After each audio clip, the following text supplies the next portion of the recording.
Bonjour à tous, bonjour à toutes. C'est encore un grand plaisir d'être avec vous ce matin. Alors, nous voulons parler de comment réussir à cultiver les piments habanero en Afrique. Quand nous parlons des piments habanero, il faut déjà remarquer que c'est les piments ronds, les piments entiers, les piments qui ont une bonne odeur. C'est de ça qu'il s'agit.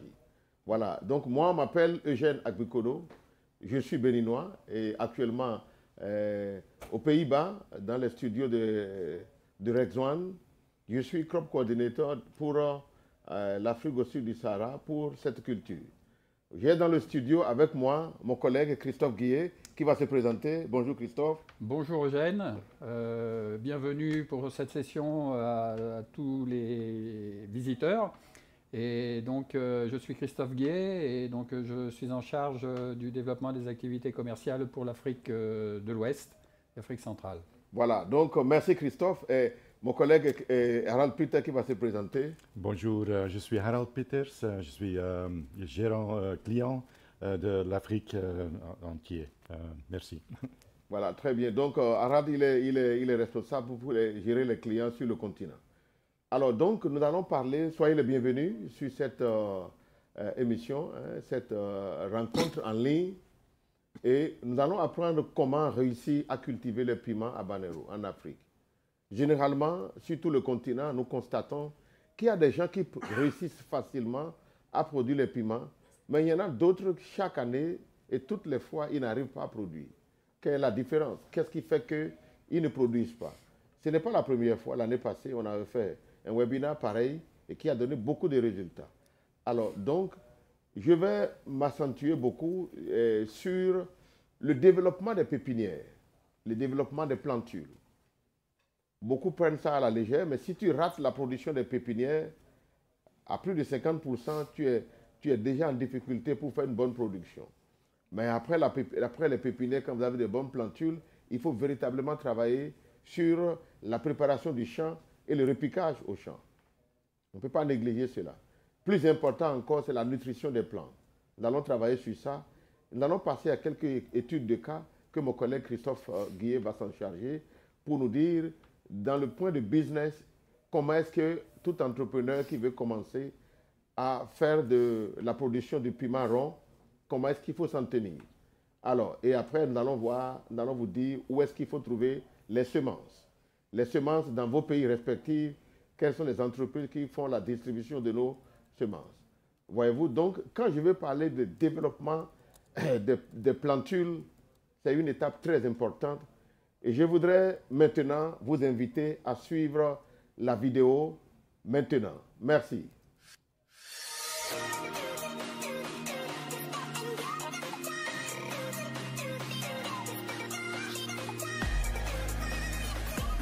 Donc nous sommes ici à AgroSeed, notre partenaire au Sénégal.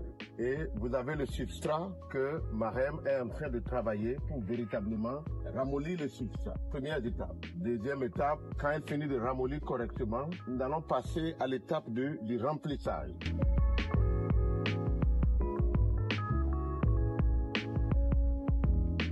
Atsu est en train de remplir l'alvéole. C'est une alvéole qu'on utilise, ça c'est 104 trous. Elle est en train d'entasser un peu. Pas beaucoup, il faut entasser juste légèrement.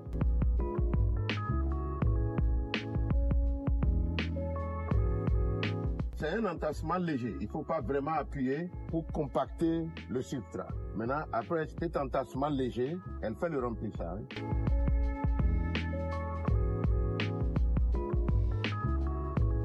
Voilà, elle est en train de remplir à nouveau pour véritablement équilibrer. Un alvéole qui est déjà bien rempli. Premier entassement, deuxième entassement. Et ce n'est pas trop compact, c'est pas trop léger, c'est juste au bon. Un remplissage. Nivellement, voilà, et on va passer à l'entassement. Entassement beaucoup léger, voilà, il ne faut pas trop appuyer. Et nous avons déjà passé la première étape qui est le remplissage des alvéoles. La prochaine étape, donc, c'est l'étape de la trouaison. Et Voilà comment on fait les trous. Pas trop profond. La profondeur des trous ne doit pas dépasser 2 fois la taille des semences. C'est une affaire d'expérience. Il faut le faire rapidement, mais aussi avec beaucoup plus de précision. Voilà les trous qui sont véritablement homogènes. Quelques différences près, mais véritablement, nous sommes à près de 95% d'homogénéité des trous, la taille des trous. Il ne faut pas faire des trous trop profonds, ni trop à la surface. Donc, nous passons à l'étape de semis. Regardez la variété Loleza de Red Swan. C'est cette variété dont j'ai le sachet en main. Regardez maintenant, vous pouvez voir comment on fait les semis. Les dames sont en train de placer dans chaque trou une graine. Une graine égale une plante. Donc une graine par trou. Donc quand la graine est bien déposée, ça c'est l'étape importante. Vous assurez que dans chaque trou, il y a une graine. Et après cette étape maintenant, il faut prendre des substrats extra pour couvrir. Alors comme vous pouvez le voir, on est en train de remplir tous les trous correctement, s'assurant que chaque trou a reçu une seule graine. Quand c'est reçu comme ça, regardez, avec un coup de main, on commence par balayer et on remplit. Il faut se poudrer un peu de substrat là-dessus, remplir cela.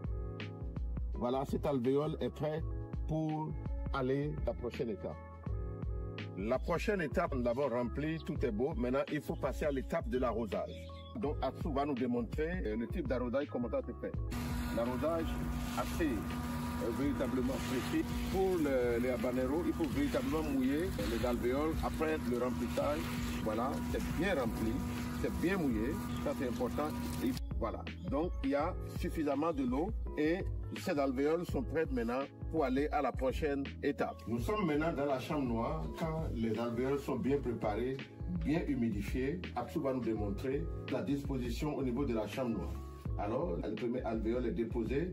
Il faut déposer la seconde alvéole en quinconce pour s'assurer que les alvéoles ne vont pas s'entasser l'un sur l'autre. Donc, il faut cette précision. Regardez bien.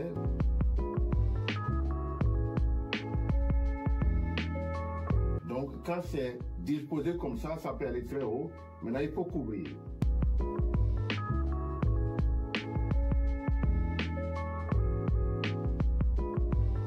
Et voilà, c'est l'alvéole qui sont véritablement couverts. Ça permet de maintenir l'humidité à l'intérieur. Les cuticules des semences de Afadia, Loleza, les gars sont des cuticules très durs, donc il faut les humidifier. Pendant au moins 5 à 6 jours, il faut les maintenir comme ça. À partir du 4e jour, vous pouvez vérifier rapidement pour voir. Et après 5-6 jours, vous enlevez tous ces emballages noirs et vous allez avoir une germination assez homogène. Regardez maintenant le taux de germination. On a près de 100% de germination. Les plantes sont au même niveau de germination, les plantes de même taille. Et nous avons là plus de 95 à 100% de germination. Après tous les efforts que nous avons faits, vous avez une alvéole qui est à 100%, 98, 100% de taux de germination. Et regardez le taux d'uniformité, les plants ont la même taille. Et c'est ce que nous voulons que vous fassiez aussi sur votre ferme, dans vos champs et partout où vous êtes. Il est possible de le faire avec les semences de Red Swan, Loleza, Afadia, Mawenzili. Il est possible d'avoir un taux de germination à 98-100%. Là, donc, nous sommes maintenant dans la pépinière. Regardez d'abord la structure. C'est pas compliqué. Il faut faire tout possible pour avoir des filets anti-insectes tout autour. Si vous réussissez votre pépinière, vous avez déjà reçu près de 50% de la production. Regardez le taux d'uniformité. Regardez ça. Ces plants sont presque prêts pour aller dans les fermes et on pourra les repiquer et vous êtes sûr d'avoir un niveau de production assez élevé. Regardez comment c'est beau ici. Donc voilà, c'est comme ça qu'il faut avoir des petits plants qui vont devenir de grands plants et vous êtes sûr que dans la production, vous avez un avantage certain. Je peux rapidement vous montrer aussi le système racinaire. Regardez comment c'est beau cette petite plante. Elle a beaucoup de racines qui sont déjà développées, des racines blanches, et ça montre que la pépinière, elle est bien réussie. Et quand vous amenez ces plants au champ, vous êtes sûr d'avoir une bonne production. La bonne production commence déjà par une bonne pépinière. Ça veut dire quoi? Des pépinières où il faut éviter les trips, les pucerons. Vous avez acheté une bonne semence, mais investissez aussi un peu dans une structure. Ça peut être en bois, comme tout ce que vous voulez. Regardez, ça, c'est pas compliqué. Et vous êtes sûr d'avoir de bonnes germinations et de bonnes plantules pour aller en production. Voilà, nous sommes dans les pépinières commerciales et ça va aller dans les champs dans les jours à venir. Ah, il y a encore une autre précision qu'on veut vous apporter. Regardez, il y a de l'étiquette. À quoi sert l'étiquette? Sur l'étiquette, des deux côtés, vous avez vu, on a écrit des deux côtés. Qu'est-ce qui est écrit? Lolesa, Rexone. Date de semis, 27 mai 2024. Maintenant, quelque chose de très important, le numéro de lot. 10 28 11 32 7. Ce numéro de lot, ça nous permet de véritablement, en cas de qu'est-ce qu'il y a, de savoir est-ce que nous avons des problèmes sur le lot ou pas. Donc, nous voulons vous préciser, toutes les fois quand vous achetez les sachets de Rexone, mettez la variété, la date de semis, le numéro de lot qui est sur le sachet, vous pouvez le voir, et après les semis, vous le mettez là, paf, il n'y a pas de confusion des deux côtés, ça nous permet de savoir, faire la traçabilité des semis et tout est en ordre. Merci.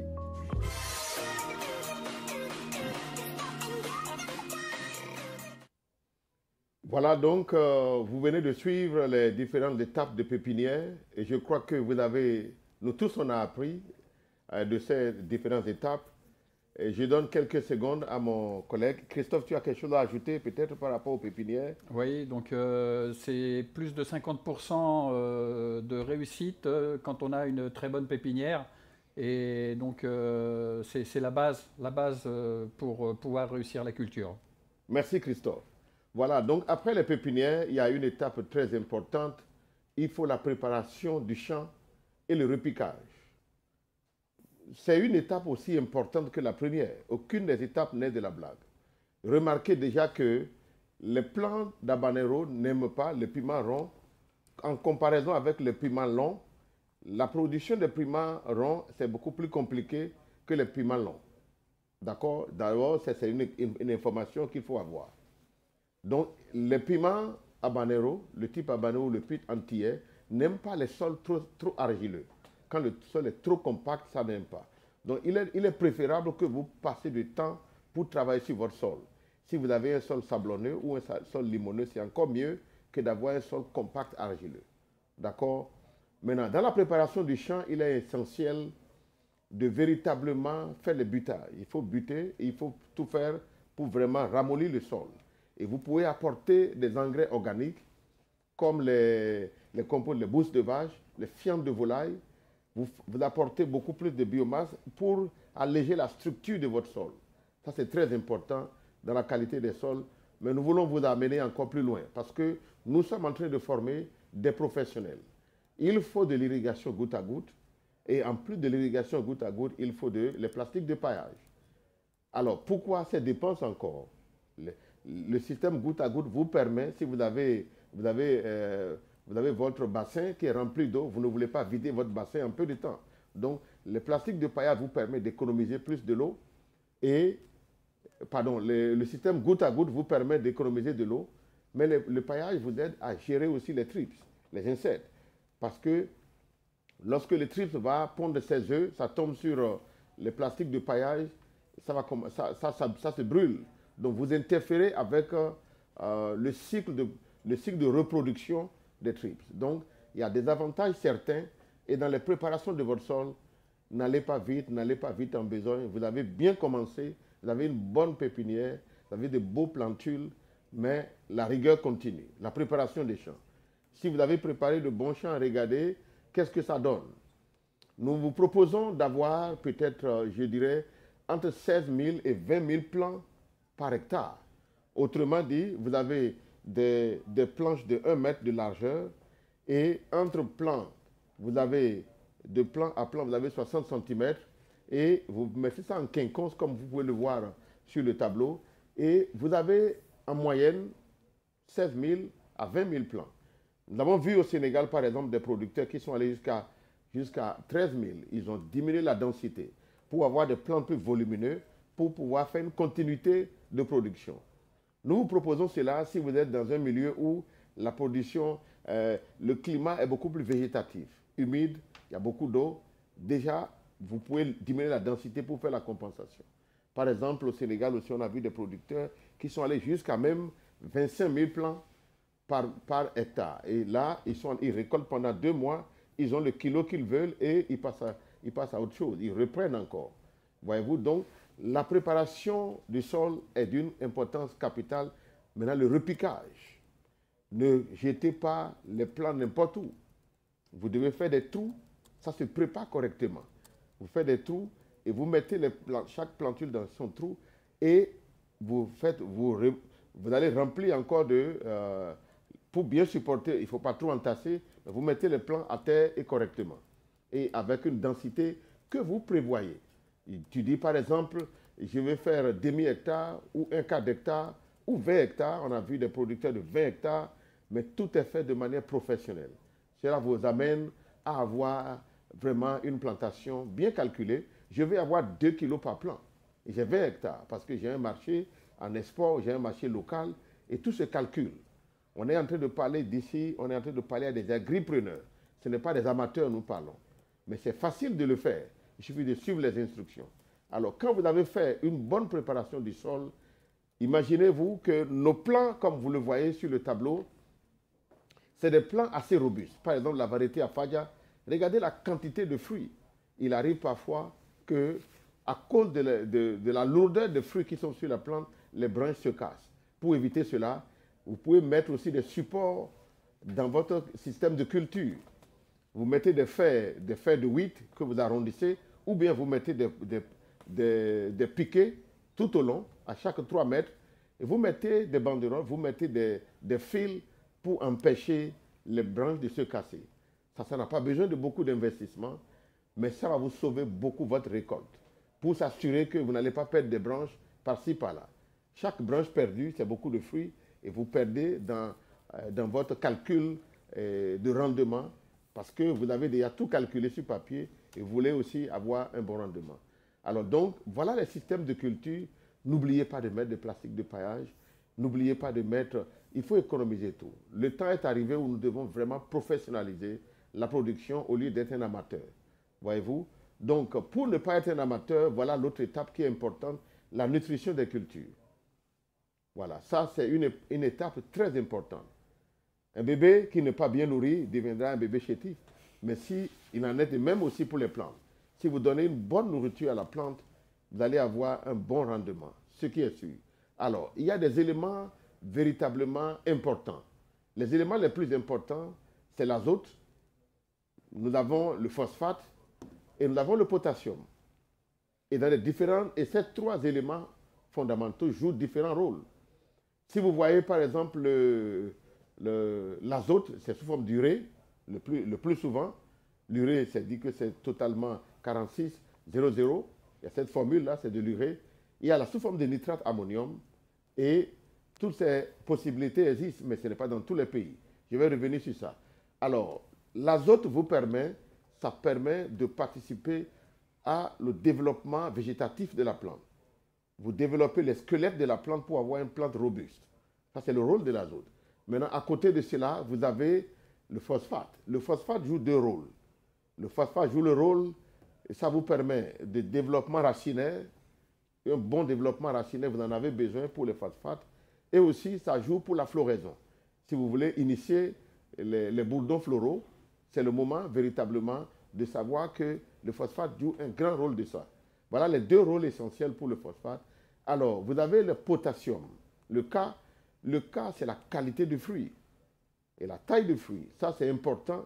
Et vous allez voir dans le modèle que nous avons proposé, je vais revenir sur ça, mais il y a des éléments secondaires dans la nutrition. Le calcium et le magnésium. Le calcium et le magnésium jouent différents rôles. Comme vous le savez, le magnésium joue le rôle pour le chlorophylle. Le chlorophylle, donc, qui joue le rôle sur les photosynthèses, l'énergie de la plante. D'accord? Mais le calcium, ça vous facilite la transhumance des aliments qui vont véritablement aller dans le fruit. Dans d'autres cultures, par exemple sur la tomate, si vous avez des déficits ou bien vous avez un flux irrégulier de calcium, vous avez ce qu'on appelle le blossom en route. Vous avez le bas du fruit qui est vraiment nécrosé, nécrose apicale. Mais ça ne se remarque pas beaucoup sur le piment, ça n'existe pas presque pas. Voilà, donc voilà les différents éléments. Nous avons 5 éléments, donc 3 primaires et 2 secondaires. Nous avons vu par exemple en semis déjà, nous vous proposons le NPK 30-10-10. Et là, on a mis la floraison. Ça ne veut pas dire que vous allez atteindre la floraison. Comme nous l'avons dit, le phosphate est très important pour ce qui concerne le développement racinaire. Mais on a décalé, pourquoi? Parce qu'en semis, vous n'avez pas, quand vous êtes en pépinière, ne fatiguez pas les plantes avec beaucoup de nitrogène, de phosphate. On peut le faire, mais en dilution très faible, pour supporter la production des plantes. Mais déjà, quand vous êtes sous serre, en hors-sol, ça peut se faire, ou en plein champ, dans le cas, alors, sachez que le phosphate déjà, 2 semaines après la production, après le repiquage, vous devez déjà commencer par aller à NPK de 10, 50, 10. Cela veut dire quoi? Cela veut dire qu'au début, avant même que vous fassiez le repiquage, il faut déjà vraiment donner de la nourriture au sol. La nourriture qui doit être riche véritablement en phosphate parce que c'est là où le système racinaire va prendre de volume et c'est ça qui va permettre à la plante de grandir. Alors, donc, vous voyez déjà dans l'étape bleue qui est là-bas, nous l'avons mis à l'étape de floraison parce que les bourgeons floraux sont initiés beaucoup par le phosphate. Il faut mettre donc du phosphate 10, 50, 10. D'accord? Et déjà, à partir de 3e, 4e semaine, il faut déjà commencer par faire des apports en potassium. Parce que le potassium, le phosphate initie les fleurs, mais la formation, la nouaison et la récolte que vous allez avoir après, le potassium joue un grand rôle. Donc nous vous proposons par exemple d'aller voir, vous avez par exemple de l'azote entre 100 et 150 kg par hectare, alors que nous vous proposons pour le phosphate 60 à 80 kg par hectare. Et nous vous proposons le double en matière de potassium. Nous l'avons vu dans d'autres pays, ils font la production, mais les fruits commencent par devenir petits au fil du temps. Si vous voulez avoir des fruits assez gros tout au long de votre production, il faut vraiment jouer sur le potassium. Et la qualité des fruits et la grosseur des fruits en continu. Nous l'avons vu au Sénégal, par exemple, des gens qui ont fait jusqu'à 350 kg de potassium par hectare. Mais nous vous proposons le minimum 200. D'accord? Les éléments secondaires, il faut tout faire pour ne pas avoir autant de calcium que de magnésium. Nous proposons entre 50 à 60 de calcium et entre 20 et 30 de magnésium. Et c'est à vous maintenant, dans votre fertigation, dans votre mélange, jouer avec ces éléments que nous vous donnons. C'est des éléments indicateurs. Ça ne veut pas dire que vous devez suivre à la lettre ce que nous disons. C'est à vous d'adapter à votre système de culture. Voyez-vous, donc il est important de comprendre que ce n'est pas des étapes qu'on vous impose, mais vous devez réfléchir et adapter selon que vous avez vu l'importance du calcium, du magnésium, l'importance des éléments primaires importants, l'azote, le phosphate et le potassium. Voyez-vous, donc c'est à vous de faire votre calcul et d'ajuster selon que vous avez une bonne production. Mais il y a des micro-éléments. Et je voudrais ajouter déjà que les micro-éléments ne servent que de correction. Et là, on peut l'utiliser pour en pulvérisation, mais sachez qu'on ne peut pas remplacer la nutrition des plantes par les micro-éléments.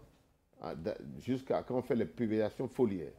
Il faut véritablement donner à manger aux plantes à travers les racines. C'est la méthode la plus efficace. La correction vient après quand vous voyez que la plante est déficiente, selon que vous avez besoin de différents micro-éléments, comme par exemple le fer, vous avez besoin du manganèse, ou du zinc, ou du cuivre, ou de boron, ou de molybdène. Ces différents éléments jouent différents rôles. Ils jouent des rôles dans la synthèse de chlorophylle, par exemple, pour le fer. D'accord? Vous voulez avoir des bourgeons, la partie terminale des plants, leur développement, vous devez ajouter, vous devez être bon dans le manganèse, par exemple. Et ainsi de suite. Chacun a un rôle, si vous lisez bien dans le tableau. Alors, je vais repréciser que les plants ont besoin de ces micro-éléments en petite quantité. Vous n'avez pas besoin de mettre de volume, comme on a dit, 100 à... Non. Ici, en petite quantité, vous pouvez faire de grandes corrections sur la plante. D'accord? On peut l'apporter déjà dans le substrat ou dans le sol directement, mais en pulvérisation, en dilution très faible, vous pouvez le faire.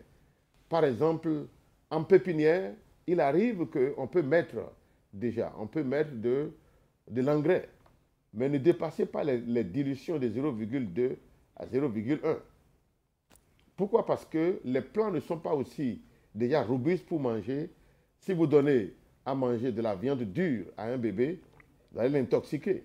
Donc déjà, quand la plante est petite, il faut donner ce qui est vraiment dilué. D'accord? Mais ne commencez pas à donner des fertilisations, quelle que soit la dilution, avant que les deux premiers fruits, deux premières feuilles ne sortent. Je ne dis pas les cotylédons. Les cotylédons sont très fragiles. Vous mettez de l'engrais, vous allez les brûler. C'est des erreurs qu'il faut éviter. Mais de manière générale, si vous voulez faire de la dilution et vous voulez apporter de l'engrais foliaire, ne dépassez pas les 2% à cause de l'assimilation. Alors, on a vu des champs où des producteurs ont brûlé carrément les feuilles parce que par erreur, ils ont mis beaucoup plus de dilution, 5%, parce qu'il veut booster la plante plus facilement. Non, vous ne pouvez pas le faire. Il faut faire attention pour ne pas brûler toutes les étapes pépinières, soit les préparer. Mais une erreur, l'erreur n'est pas permise. Quand vous êtes un agripreneur qui voulait vraiment faire du business, à partir de la production de piments, pour le cas spécifique, vous ne pouvez pas faire des erreurs, vous ne pouvez pas permettre des erreurs. Vous devez vraiment suivre au fin pour s'assurer que, parce qu'une petite erreur va vous faire perdre vos plantes et donc il faut l'éviter. D'accord? Alors, donc je voulais aller pour préciser encore, si vous êtes en plein champ, vous avez mis les plastiques, mal tout ça là, nous savons qu'en Afrique, par exemple, on n'a pas tous les ingrédients, les NPK que je viens de parler, 30, 10, 10, ou bien 10, 50, 50, ça n'existe pas. Ça ne court pas les rues. Mais ce qui est plus commun, on a les NPK communs, là, 15, 15, 15. Mais si vous avez ça, qu'est-ce qu'il faut faire? Vous êtes en plein champ. Il y a quelque chose qu'on appelle un engrais qui est très rare, qu'on appelle le triple superphosphate. Ça, c'est très important, comme nous l'avons dit, que le phosphate joue le rôle pour le développement racinaire. D'accord? Vous pouvez le mélanger avec le calcium, ammonium, nitrate de calcium. D'accord? Ou bien vous pouvez avoir de sulfate de magnésium. Quand vous faites ce mélange, vous êtes sûr qu'au repiquage, vous avez des plants assez robustes. La racine commence par grandir et vous avez la tige principale qui commence par vraiment prendre de la rigidité. Donc vous construisez le squelette de la plante. Et je suis en train de parler du plein champ. Bon, maintenant, si vous n'avez pas tout cela, vous pouvez toujours bien faire une bonne production. Évidemment, votre rendement ne sera pas la même, mais vous pouvez apporter de fumier. Les fientes de volaille ou les boules de vache, ça aussi c'est possible. Voyez-vous, donc comme engrais organique, ça permet aussi, parce que les engrais organiques ont déjà un taux d'azote et de ces éléments, mais pas de manière contrôlée comme on le fait si vous avez acheté des engrais chimiques. D'accord? Le développement des cultures à la racine jusqu'à la récolte. Maintenant, la nutrition des fertilisants, qu'est-ce quoi? Deuxième étape d'application, ça là c'est l'application basale, ce que je viens de parler au premier abord. Mais l'application véritablement en plein champ, deuxième application de fertilisation commence déjà la deuxième semaine. NPK 17, 17, 17, c'est ce qu'on voit dans tous les pays, presque. Vous pouvez utiliser jusqu'à 10 grammes x 2. Disons, nous vous proposons 20 grammes par plant. D'accord? Mais vous pouvez faire ça 2 fois. Mais n'attendez pas troisième, quatrième semaine. Parce que la plante a besoin de la nourriture. C'est l'étape où la plante a besoin d'être supportée. Troisième application peut venir 3 semaines après la deuxième. De telle manière que le niveau de fertilisation que vous voulez donner à la plante, vous les faites déjà un peu près avant la période de noison. Et vous boostez la floraison. Et vous êtes sûr que selon l'élément que vous avez, si vous avez de nitrate de potassium, encore mieux. Et mon collègue Christophe va vous donner encore d'autres précisions par rapport au nitrate de chlorure ou bien le chlorure de potassium qu'il faut éviter. Il va vous donner plus d'explications sur cela. Donc, quand vous avez tous ces éléments, dans votre sol et vous avez appliqué le NPK comme on vient de le dire, vous êtes assuré que vous allez avoir une biomasse, la plante va être végétativement, elle va prendre certains volumes et ce volume permet à la plante de produire continuellement. Mais si vous compromisez avec les engrais, il y en a qui mettent que de l'engrais organique, d'accord, c'est bien, mais ils ont un taux de production assez faible. Parce que les plantes ont, dans leur biosynthèse, ils peuvent vous donner beaucoup d'engrais, ils vont faire la photosynthèse et la plante est vraiment robuste pour apporter un bon rendement. Voyez-vous? Donc, en conclusion, pour cette partie, je voudrais vous dire qu'il est important, il est très important et préférable de commencer avec des graines propres. Pourquoi je dis graines propres? Les graines de Rexone, c'est l'une des entreprises qui est vraiment en matière de qualité de semences. Sur le plan mondial, Rexone est connu. On ne donne pas des semences qui sont déjà remplies de bactéries. On donne des plantes dont les graines, les petites graines qui sont dans les sachets, sont des graines saines.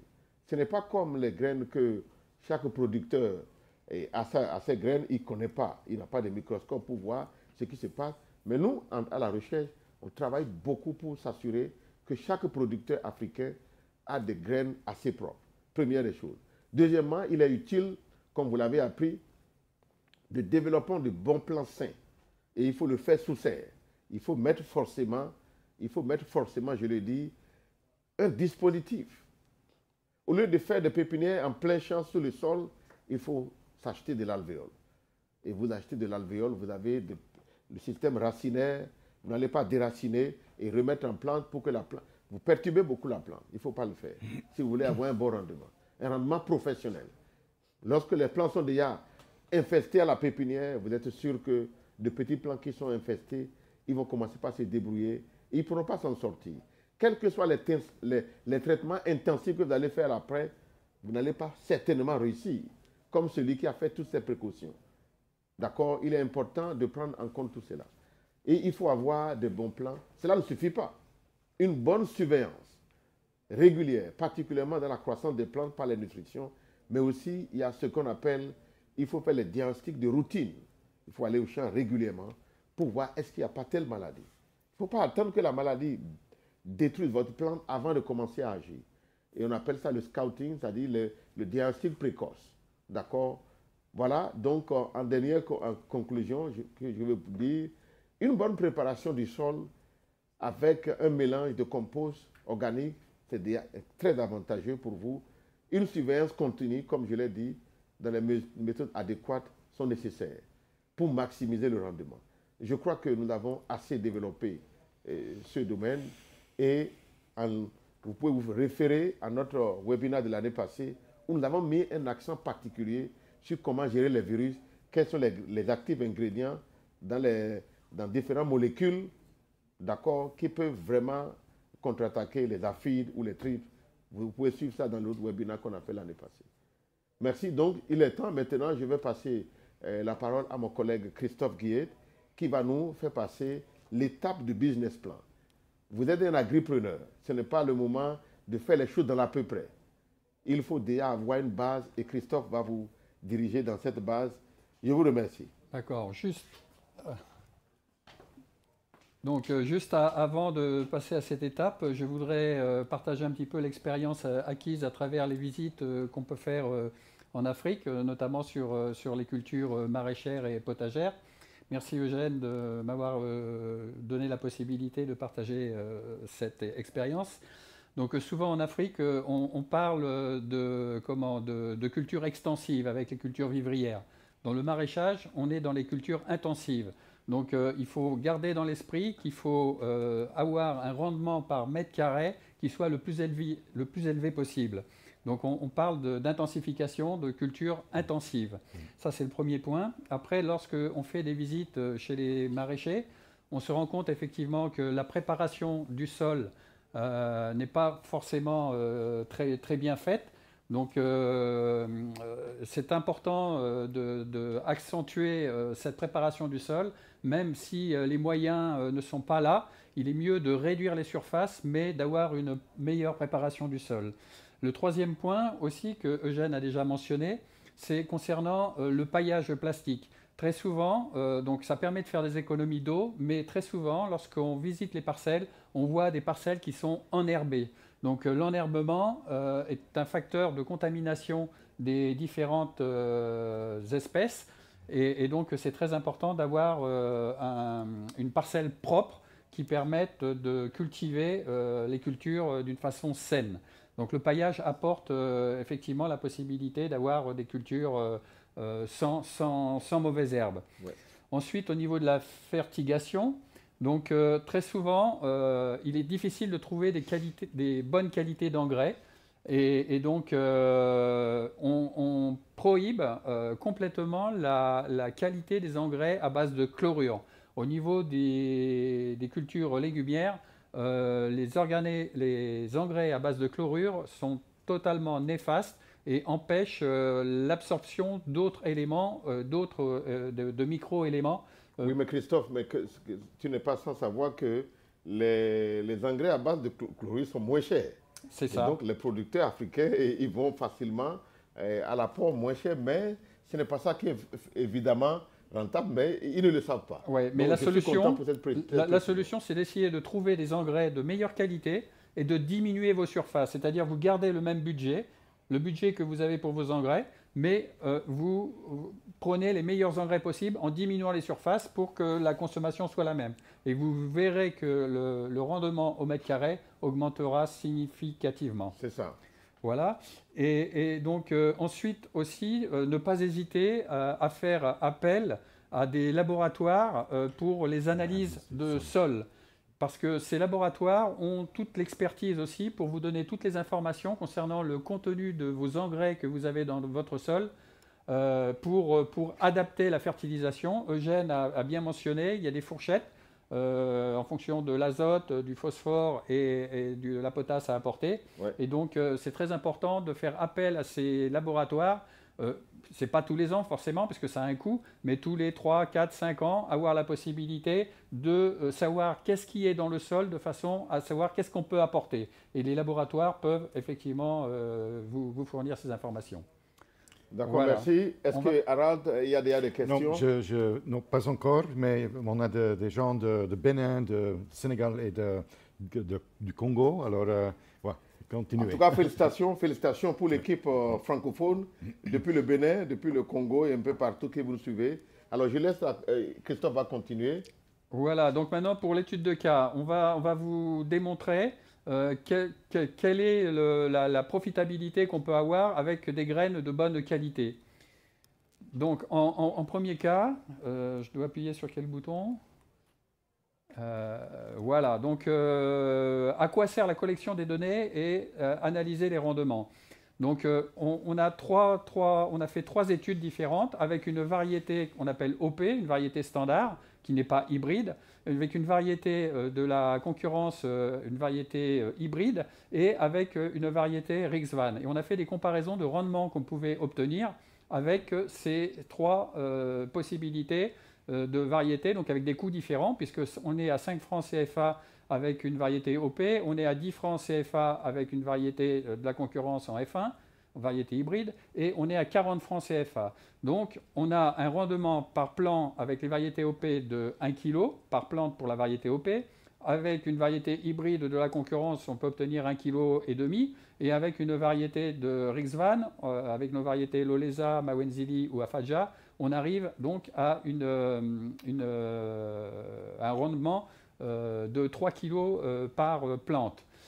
Si on prend une base de 1000 francs CFA par kilo du produit final à la vente, donc on a un revenu brut par plant de 1000 francs CFA pour une variété OP, pour une variété de la concurrence, on a un revenu de 1500 francs par plante, et pour une variété Rixvan, on a un revenu par plante de 3000 francs CFA.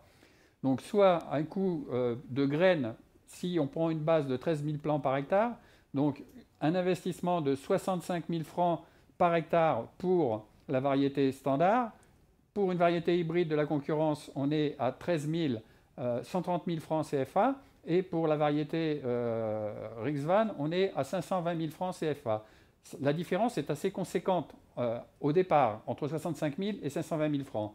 Mais Christophe, tu veux dire que le producteur doit dépenser jusqu'à 520 000 francs CFA pour les coûts de la graine. Voilà, pour le coût de la graine. Mais on dit souvent, qu'est-ce qui est mieux? Est-ce qu'il faut mieux dépenser 5 000 francs CFA pour gagner 10 000 francs CFA, ou est-ce qu'il faut mieux dépenser 10 000 francs CFA pour gagner 20 000 francs CFA?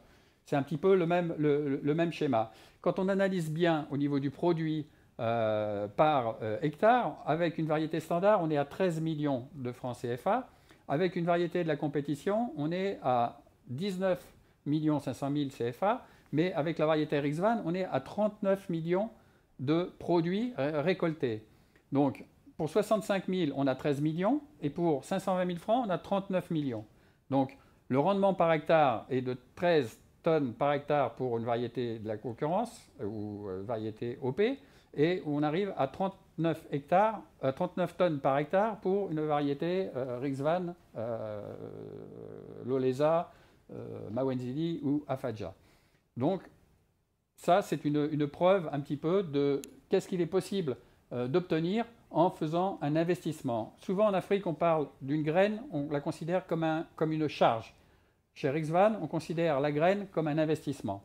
Donc si vous suivez toutes les recommandations données auparavant et proposées par Eugène, vous réussirez à augmenter considérablement votre revenu. Voilà. Voilà, donc Christophe, moi j'ai quelques questions déjà avant que les intervenants ne viennent. Alors, ce que tu es en train de nous dire, c'est que tu es en train d'attirer notre attention sur l'investissement. Un agripreneur, il fait de l'investissement. Ce n'est pas de l'à peu près. Il vaut mieux dépenser 2 000 millions de francs CFA, 520 000 francs CFA, et maximiser jusqu'à 40 millions par hectare. Nous avons vu des producteurs au Sénégal qui font beaucoup plus que ça. Et quand tu parles de 40 millions, 39 millions, c'est vraiment un rendement modeste.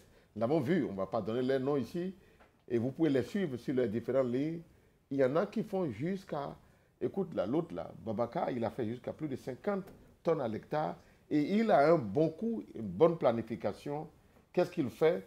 Il fait déjà la production depuis mars. Avant que les pluies n'arrivent, il a déjà des plans établis au champ, et il couvre la période de pluie dont le prix de kilo au champ est à plus de 2 000 francs, 2 500 parfois.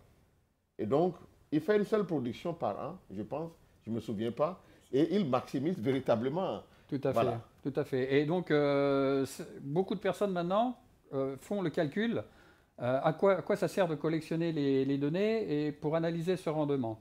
On peut se poser la question, quel est le nombre de fruits nécessaires pour amortir la différence du coût de la graine? Alors, on a vu que la différence du coût de la graine entre une variété hybride et une variété OP, cette différence, elle est de 35 francs, puisque vous avez 40 francs CFA pour la variété hybride et 5 francs CFA de graines pour la variété qui est non hybride.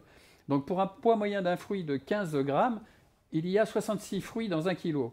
Combien de fruits de plus sont alors nécessaires pour amortir la différence qui est de 35 francs CFA par rapport au prix de la graine? Donc si on fait 1000 divisé par 66, ça veut dire qu'un fruit, ça vaut 15 francs CFA. Un seul fruit, 15 francs CFA. Et donc, on a une différence de 35 francs CFA. Si on divise 35 francs CFA par le prix de 15 francs CFA, qui est le prix du fruit, on arrive à 2,33 fruits de plus par plante qui sont nécessaires pour compenser la différence du prix d'achat de la graine. Donc, c'est absolument rien du tout, quoi. Donc, alors, à l'hectare, on est à 520 000, ça peut paraître beaucoup. Oui. Et si on continue l'analyse un peu plus grande, le producteur a besoin de récolter par hectare 455 fruits de plus pour amortir cette différence de prix, ou bien 6,8 kg par hectare. Par hectare. Donc, c'est absolument rien du tout quand on voit la différence qu'il y a entre les 39 tonnes et les 10 tonnes récoltées. Donc tout ce qui est au-dessus de 6,81 kg permettra au producteur d'augmenter son revenu. Donc ça, c'est un calcul fait par plante, par hectare, Mais si Rixvan a un bon succès de développement sur toute la gamme de piments et d'autres espèces, parce que ce calcul se fait également sur les autres espèces, c'est que le producteur augmente son revenu en investissant dans la graine de chez Rixvan. Voilà, c'est un Très petit peu bien, ça. Christophe. Je crois que ton business plan est assez Clair. clair pour dire aux producteurs locaux, la graine ne coûte pas. Il faut voir l'agriculture africaine doit aller à l'étape de l'investissement. On a besoin d'avoir des agripreneurs. Voilà, donc ce qu'il a dit, vous calculez tout. Je vais dépenser 520 000 pour couvrir des semences, pour couvrir 1 hectare, mais je vais maximiser mon rendement, j'ai jusqu'à 40 millions. Facile. Mais il faut être un agripreneur. Il faut vraiment un changement de mentalité pour en arriver là-bas. Et respecter aussi toutes les informations qu'on a Ok. pu vous donner à travers ces explications de Eugène. Oui. Essayez de... Il y a beaucoup de producteurs qui disent la réussite de la culture en maraîchage, c'est la somme de petits détails à respecter. C'est ça. Si certains petits détails ne sont pas respectés, vous pouvez diminuer considérablement le résultat sur votre exploitation. Donc, c'est d'être très méticuleux, très observateur et de pouvoir augmenter votre revenu. Et vous participerez également à la recherche et à l'amélioration des variétés en achetant les variétés Rixvan. Merci beaucoup, Christophe. Je voudrais Ah oui. maintenant... C'est- Voilà, donc... J'appuie pas sur le bon bouton. Non, non. Ah voilà. Eugène? Vas-y. Alors, donc, nous avons nos distributeurs. Où est-ce qu'il faut trouver les semences Rexone? Les semences Rexone, pour les trouver, il suffit d'avoir nos distributeurs. Par exemple, au Nigeria, nous avons Seedford Agro qui est basé à Beokuta. Vous pouvez acheter nos semences là-bas. Au Sénégal, ce n'est plus à présenter. AgroSeed, tout le monde connaît au Sénégal. Mais dans les autres pays, comme les pays de l'Afrique de l'Ouest, les pays francophones, par exemple, en Côte d'Ivoire, nous avons Agrifair qui vend les semences de Rexone. Vous demandez n'importe quelle semence, vous allez les avoir là-bas. Maintenant, quand vous prenez le Burkina Faso, vous avez Holland Green Tech Burkina Faso. Au Bénin, nous avons Holland Green Tech Bénin qui est basé au niveau à Calavi. Et par exemple, au Ghana, vous avez Holland Green Tech Ghana et ainsi de suite. Dans les autres pays et au Congo, Au Congo, on a Napros, oui. Napros, Oui, au Congo, c'est on a l'entreprise Napros nouveau. qui est nouveau, qui vraiment se charge du Congo. Et voilà, nos semences sont dans vos pays. Si dans votre pays, vous ne l'avez pas, vous pouvez nous contacter, on va vous aider à avoir les semences de Rexone. Merci beaucoup. À partir de maintenant, nous avons encore 10 minutes pour prendre les questions. Est-ce qu'il y a des questions en ligne? Ouais, il n'y en a pas maintenant, mais j'invite les spectateurs de les poser et on va récolter, ramasser toutes les questions et faire voir qu'on peut répondre à chacun. D'accord. Oui. Voilà. Donc, si vous avez des questions, vous pouvez mettre ça dans le chat. Vous dites qui est en ligne et on va commencer à vous répondre les questions. Nous avons réservé 10 minutes pour les questions et les réponses. Merci pour votre attention. En attendant cela, je voudrais poser quelques questions à Christophe, de nous parler un peu, ce n'est pas prévu dans ça, de nous parler un peu de la gestion des trips. Quand vous avez des trips dans votre champ, qu'est-ce qu'il faut faire? Eh bien, le paillage, comme Jeanne avait mentionné, c'est un bon moyen de lutter contre les trips, puisque les trips pondent des œufs dans le sol. Et donc, si vous mettez le paillage, le trips aura des difficultés donc, à se reproduire. Et donc, vous permettrez de lutter d'une façon plus efficace. Ensuite, il y a des pièges, des pièges phéromones qui permettent aussi de piéger. Il y a comment on appelle ça, des plaques, des sticks collants qui permettent aussi de piéger avec donc des attractifs sexuels. Il y a la possibilité aussi donc de faire surtout du contrôle de l'observation pour ne pas se laisser déborder par l'introduction du trips. À noter que le trips raffole du pollen des plantes et très souvent on peut obtenir des petits fruits sur certaines cultures de piments, mais qui sont liés à une mauvaise nouaison, liée au manque de pollen dans les fleurs pour faire une bonne nouaison, bonne fructification. Voilà, donc tu as abordé un truc très important, la nouaison. Si les tripes commencent déjà par manger les pollens, donc du coup, vous n'avez pas une bonne nouaison. Donc ce qu'il dit, vous pouvez avoir de grands plants, vous avez tout fait correctement, et vous avez négligé la dernière partie, qui est les tripes qui sont un peu partout. On va dans des champs, tu secoues un peu la plante, il y a des tripes partout. Et pourtant, le producteur est étonné. Oh, je n'ai pas un bon rendement.